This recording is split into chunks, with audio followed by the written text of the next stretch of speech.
D'abord, je remercie toute l'équipe de la Société tunisienne de gynéco-obstétrique et je félicite professeur Atia pour la présidence. Donc, l'endométriose, qu'en est-il des origines de cette pathologie? Les objectifs de ma communication, ils sont doubles. D'abord, diagnostic. Il faut trouver des biomarqueurs ayant une sensibilité et une spécificité acceptables et essayons d'oublier cette fameuse biopsie célioscopie qui est quand même agressif. Et le deuxième objectif de cette réponse à la question, c'est thérapeutique, c'est de proposer un traitement non hormonal, bien sûr, tout en espérant d'éviter une chirurgie qui est récidive une fois sur deux. L'endométriose se définit par la présence hors de la cavité utérine d'un tissu endométriel qui est composé de glandes et de stroma. Elle s'exprime par le couple douleur et infertilité. C'est une maladie énigmatique qui est multifactorielle. Pour décoder cette énigme, plusieurs théories ont été avancées et la plus plausible, c'est la théorie de la menstruation rétrograde. Ce phénomène, il est physiologique dans 90% des cas. Pourtant, uniquement 10% des patientes développent l'endométriose. Ceci laisse supposer que d'autres facteurs associés sont associés à ce reflux pour expliquer cette pathogénie. Et je ne vais pas aborder le côté génétique et particulièrement le côté épigénétique qui est une piste très intéressante, mais je vais beaucoup plus m'étaler sur le dérèglement immunologique qui représente le centre de cette physiopathologie de l'endométriose.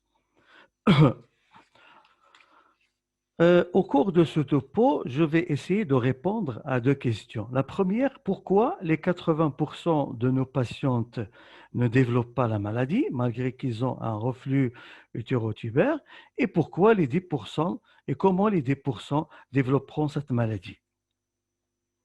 Il faut savoir que le système immunitaire, il est fait de deux lignes de défense. La première, c'est l'immunité innée, c'est en quelque sorte l'armée de terre de cette défense. Et la deuxième, c'est l'immunité adaptative, c'est l'armée de l'air de cette défense. Donc, pour les 80% de nos patientes qui échappent à la maladie, ils ont un système immunitaire qui est de bonne qualité. Lorsqu'il y a effectivement un reflux durotubaire, cette cellule endométriosique se trouve coincée au niveau de péritoine. Elle est considérée par le système immunitaire comme un agresseur, comme un corps étranger. Donc, la première cellule qui rentre en scène, c'est les monocytes.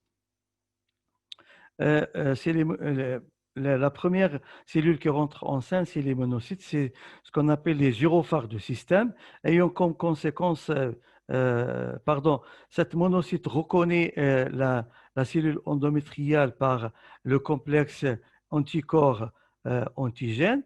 En plus, puis après, quand elle rentre en contact, qu'est-ce qui va se passer? Elle va avertir le reste de la troupe par un médiateur chimique qui est des cytokines pro-inflammatoires.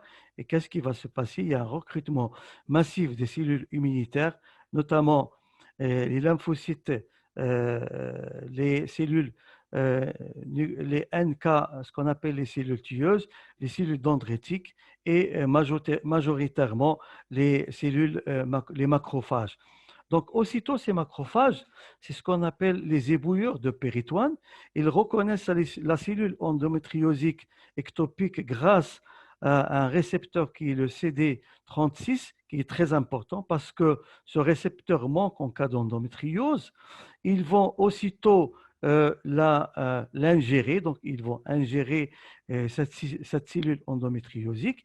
Ils vont la dégrader grâce à une métalloprotéase, la métalloprotéase 9 qui fait défaut en cas d'endométriose, et ils vont l'expulser sous forme d'un antigène soluble qui joue un rôle très très important lors de la défense euh, adaptative. Et quand ce macrophage est dépassé par un influx important de cellules ectopiques, il fait appel à la cellule, les natural killers, les NK. Les NK, ils ont des récepteurs inhibiteurs et des récepteurs activateurs. Ils sont activés quand la proportion de nombre d'activateurs est supérieure à la quantité de nombre inhibiteurs. Et dans ce cas, qu'est-ce qu'ils vont, ils vont faire? Ils vont sécréter une perforine qui va perforer la membrane plasmatique de la cellule ectopique et en deuxième partie, la granzyme qui va détruire cette cellule ectopique par apoptose. Et les troisièmes cellules qui peuvent intervenir, c'est la cellule dendritique ou c'est la cellule présentatrice d'antigène. Donc, elle va repérer cet antigène soluble qui est relargué par la cellule, les macrophages. Elle va se diriger vers les ganglions secondaires, donc pour avertir cette deuxième ligne de défense qui est la défense adaptative et qui représente en quelque sorte l'armée de l'air de cette défense. Donc, en étant donc, au niveau de ganglions secondaires, elle va d'abord rencontrer les dirigeants et bien sûr les premiers, c'est les lymphocytes T4, grâce au récepteur CMH-TCR. Donc, ces lymphocytes vont se cloner, ils vont se multiplier et après, ensuite, ils vont se différencier en lymphocytes TH helper. Et ces lymphocytes TH helper, ils vont soit se différencier principalement en lymphocyte TH1 ou en lymphocyte TH2 et secondairement en lymphocyte TH17 ou T régulatrice. En plus, cette cellule présentatrice d'antigène, pardon, elle va à la rencontre de lymphocyte T8 via cet récepteur TCA-CMH. Qu'est-ce qui va se passer? Il y aura clonage de ces lymphocytes T8. Après, il y aura différenciation de ces lymphocytes T8 sous l'action de TH1, donc qui vont donner les lymphocytes cytotoxiques, c'est les fameuses immunités cellulaires. Et cette cellule également, les lymphocytes B, ils peuvent reconnaître directement ces antigènes solubles. Qu'est-ce qui va se passer? Ils vont se cloner, se multiplier, et sous l'influence de TH2, ils vont donner la deuxième cellule effectrice qui est le plasmocyste et qui définit l'immunité humorale. Donc, pour dire que finalement, que ce lymphocyte T helper, c'est lui le maestro de cette défense adaptative parce qu'il permet soit de diriger la défense vers une défense cellulaire ou une défense humorale. Ensuite, bien sûr, ces cellules effectrices, ils vont descendre au niveau de champ de bataille, qui est bien sûr le péritoine, et comment ils vont agir du côté de l'immunité de cellules cytotoxiques, ils agissent, ils opèrent de la même manière que les cellules naturelles killer. De côté de plasmocystes, ils vont agir d'une façon indirecte, ils vont relarguer ces fameux anticorps. Les anticorps, ils vont se fixer, ils vont reconnaître la cellule endométrielle ectopique et c'est le macrophage qui va terminer le travail par phagocytose et bien sûr destruction de cette cellule ectopique. On peut déduire finalement à partir de ceci que le macrophage, en fait, c'est lui le maestro de cette défense. Et c'est lui qui se trouve actuellement, selon les théories récentes, au centre de cette physiopathologie. Parce que d'abord, il est recruté massivement, d'une part, 80% des cellules immunitaires, et de l'autre part, il intervient aussi bien dans la défense immunitaire innée et adaptatif. Et ce qu'on peut dire, ceci grâce à ses caractéristiques.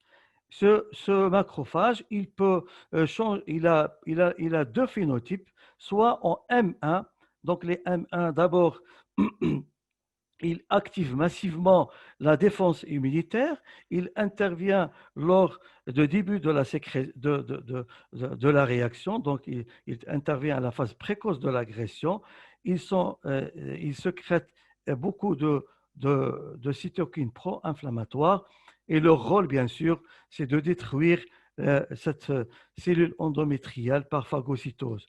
Donc, et la deuxième, il peut ce macrophage, selon le stimulus, selon l'environnement où il se trouve, il peut se polariser en M2 qui ont une fonction inverse en M1. Ils sont anti-inflammatoires, ils sont immunosuppresseurs, il intervient dans la deuxième partie de la réponse immunitaire.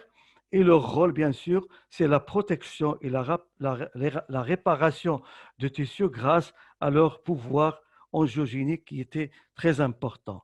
Et là, on s'est posé la question, puisque ce macrophage est aussi intéressant, sur l'origine de ce macrophage. Donc, il paraît que les macrophages résidant au niveau de péritoine qui sont à l'état dormant sont issus du foie fœtal et ils peuvent également être directement recrutés par la moelle osseuse ou également ils peuvent être d'origine endométriale lors de ce reflux utérotubère. Pour information, lors d'une agression d'un tissu par un agent pathogène, la première réponse de l'organisme, et bien sûr, comme vous le savez plus que moi, c'est l'inflammation. Il y a deux cas de figure. Soit cette inflammation est aiguë et totale et régressive et qui va se solder par une régénération ad integrum, et c'est le cas des 80% de nos patientes qui ont un système immunitaire en bonne santé, où cette inflammation, elle est altérée, ayant comme conséquence la fibrose et le passage à la chronicité. Et ceci s'explique par ceci est secondaire certainement à une défense immunitaire altérée, et c'est le cas des 10% de nos patientes. Dans notre, euh, euh, dans notre cas particulier, où l'agresseur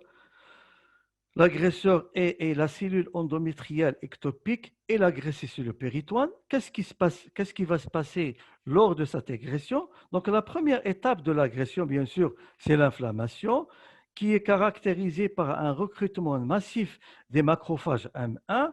Donc, le rôle, c'est la destruction, bien sûr, de cette cellule endométriale ectopique, c'est par phagocytose. Et la deuxième, il y a la deuxième phase, c'est la phase de transition qui marque la fin de l'inflammation et la destruction totale de cette cellule endométriale ectopique. Puis survient ensuite la phase de réparation dominée par un influx massif de vaisseaux, donc cette fameuse angiogénèse qui est importante et nécessaire lors de cette phase de réparation.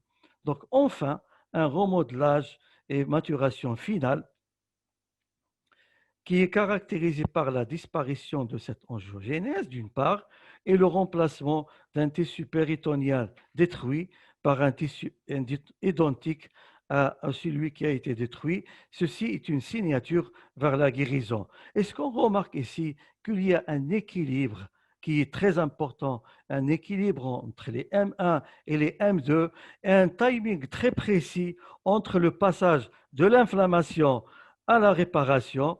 Donc, une condition sine qua non vers une guérison et réparation, bien sûr, ad integrum de ce qui caractérise un système immunitaire en bonne santé. Et bien sûr, il y a un équilibre aussi lors de la sécrétion des cytokines. Vous avez des cytokines pro-inflammatoires au début qui diminuent après, et après vous avez les cytokines les médiateurs anti-inflammatoires qui sont sécrétés en deuxième partie. Maintenant, on va essayer de répondre à la deuxième question. Pourquoi les 10% des patientes échappent un système immunitaire et développent la maladie? C'est très probablement parce que ces patientes, ils ont un système immunitaire qui est défaillant. Pardon. aussi bien le système immunitaire inné que le système immunitaire adaptatif.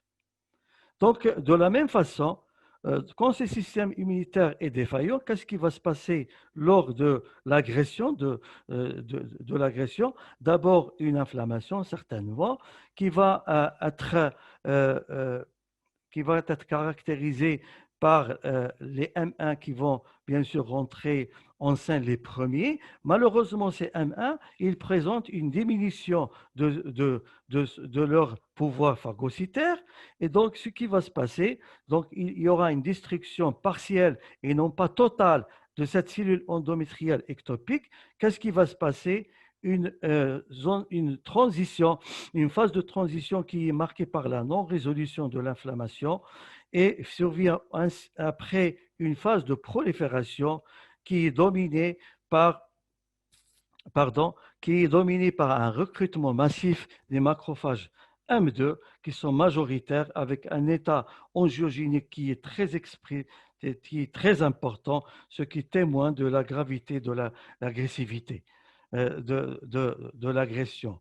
Et ensuite, enfin, le remodelage qui se caractérise cette fois-ci par la non-résolution de l'inflammation, la persistance de cette angiogénèse et le remplacement de tissus détruits par la fibrose. Ceci est la signature vers un état inflammatoire chronique qui témoigne d'une agression continue et ou d'une réparation et ou d'un échec de la résolution de l'inflammation.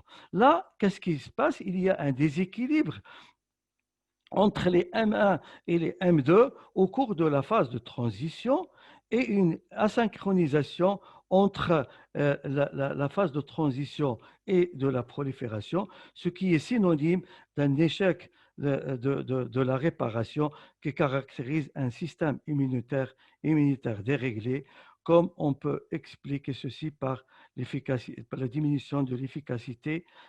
Comment on peut expliquer la diminution de l'efficacité de ces cellules immunitaires?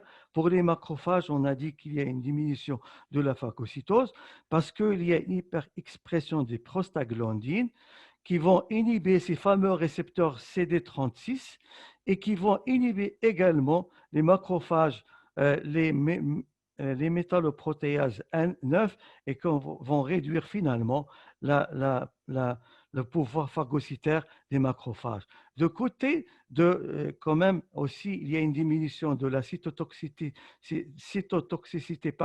des cellules NK parce que les cellules endométriosiques, ils vont sécréter un facteur de TGF-bêta, c'est le trans growth factor qui va agir en parallèle avec l'interleukine 10 sécrété par les macrophages 1 et qui vont bien sûr éliminer cette sécrétion de perforine et de grands enzymes.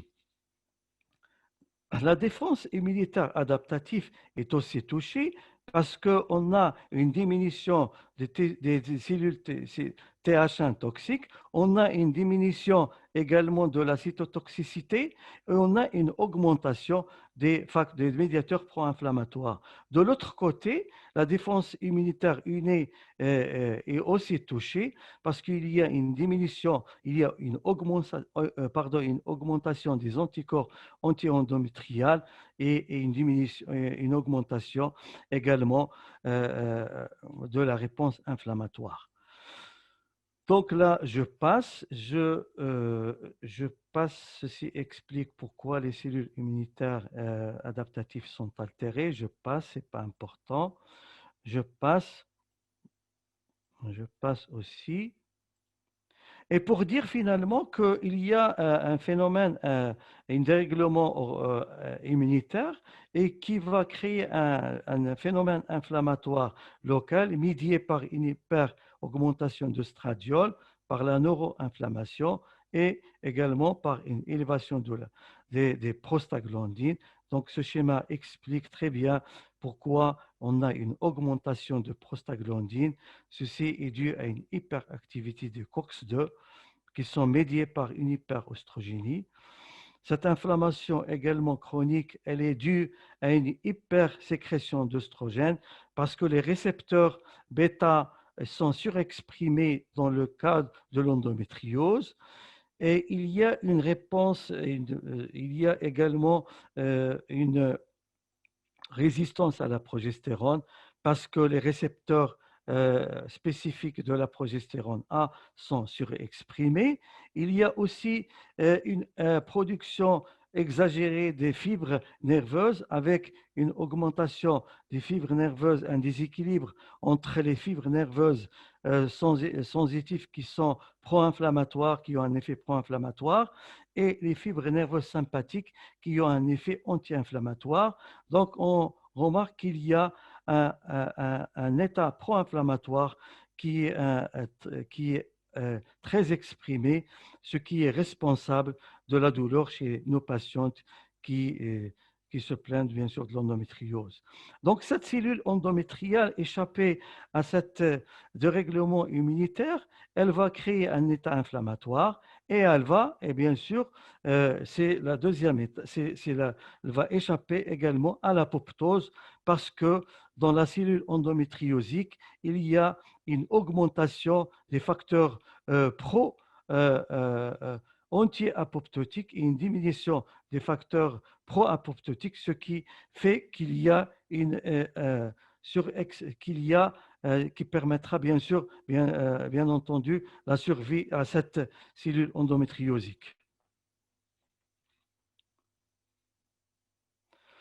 Je dirais finalement aussi que cette cellule endométriosique, elle va progresser selon les règles de la maladie métastasique, à savoir l'adhésion, l'invasion et la progression.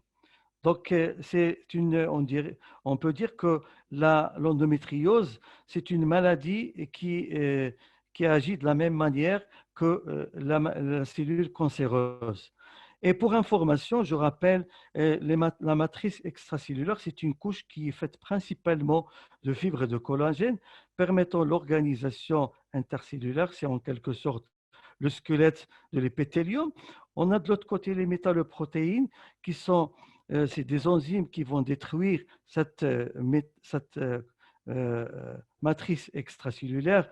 Et à l'opposé, vous avez leur inhibiteur, l'inhibiteur de cette métalloprotéase. Dans un endomètre utopique, ce qu'on sait qu'en dehors de l'endométriose, la sécrétion de ces métalloprotéases et leurs inhibiteurs sont en équilibre. Ils sont régulés par des hormones stéroïdiennes. Ils sont corrélés aux oestrogènes et il y a une corrélation positive entre les oestrogènes, les métalloprotéases en phase proliférative. Il y a une corrélation négative entre les métalloprotéases et la progestérone en phase sécrétoire. Par contre, dans une cellule ectopique endométriosique, il y a une surexpression de ces métalloprotéases, notamment les 2, 7, 9 et 11, ainsi une diminution de leurs inhibiteurs, les inhibiteurs de la métalloprotéase. Donc, comme j'ai dit tout à l'heure, cette cellule endométriosique, elle va évoluer selon les règles de la cellule cancéreuse. D'abord, l'adhésion. Donc, cette adhésion, elle représente la première étape de la progression. D'abord, il y a une dégradation. Il y a une dégradation de, pardon, il y a une dégradation de cette matrice extracellulaire par les métalloprotéases. Et cette dégradation est très massive. Et ensuite, l'adhésion de la cellule endométriosique via les intégrines. Les intégrines, ce sont en fait des récepteurs d'adhésion intercellulaire permettant l'interaction entre la cellule endométriosique et la matrice extracellulaire. Et cette intégrine, elle est surexprimée dans le cas de l'endométriose. La deuxième étape, c'est l'invasion. Cette invasion, elle est théoriquement, on a ce qu'on appelle les cadérines, qui sont en fait des protéines qui permettent l'adhésion entre les cellules. Dans le cadre de l'endométriose, cette cadérine est sous-exprimée, ce qui permettra la progression et l'invasion et le passage de ces cellules endométriales. Enfin, la troisième étape, c'est la prolifération. C'est la dernière étape qui va aboutir à la tumeur endométriosique et cette étape nécessite une angiogénèse très importante. Donc, en conclusion, je peux dire qu'on peut caricaturer cette cellule, cette pathogénie, cette physiopathologie de l'endométriose sous forme d'une histoire intitulée Voyage au bout de l'enfer, dont le personnage principal est cette cellule endométriosique. Après reflux utérotubère, cette cellule endométriosique arrive à échapper à un système immunitaire défaillant, ce qu'on appelle l'immunoscaping. Ensuite, il va utiliser les failles de ce système pour créer un état inflammatoire chronique qui est médié par les fibres nerveuses, par cette hyperénervation et hyperostrogénie. Et cet état inflammatoire, c'est un état qui est obligatoire, sine qua non, à la survie de cette cellule endométriosique.